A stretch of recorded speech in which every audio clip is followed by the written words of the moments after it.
जानती हो, इस शनाख्ती कार्ड का नंबर और सारी तफसीलात शाहनवाज भाई की ही हैं। आप लोगों के कराची से आते वक्त मैंने अम्मी जान से शाहनवाज भाई का शनाख्ती कार्ड मांग लिया था और अब मैं कानूनी तौर पर तुम्हारा बड़ा भाई हूँ। इसलिए ख्याल करना, गलती करने पर सख्त पिटाई हो सकती है।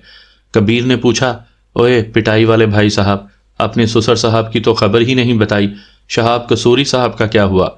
आप लोगों के कराची छोड़ने के 3 माह के बाद दिल के दौरे से वो इंतकाल कर गए थे और उनकी वफात के बाद ही ये मोहतरमा मेरे गले पड़ी। पाशा ने मज़ाहिया अंदाज में कहते हुए माहौल में छाई उदासी दूर करने की कोशिश की। कबीर दादा साफ गोई से बोला, अच्छा मोहतरम, घर में 3 कमरे हैं, एक कमरा मेरे और तनावुश के इस्तेमाल में रहता है, एक में अम्मा जी होती हैं और अब राहत खाला भी उनके साथ रह लेंगी। तीसरे कमरे में काट कबाड़ भरा पड़ा है, वो अपने लिए साफ कर लेना और जल्द अज जल्द कोई मेहनत मजदूरी शुरू कर दो। पुरानी अय्याशियों को भूल जाओ।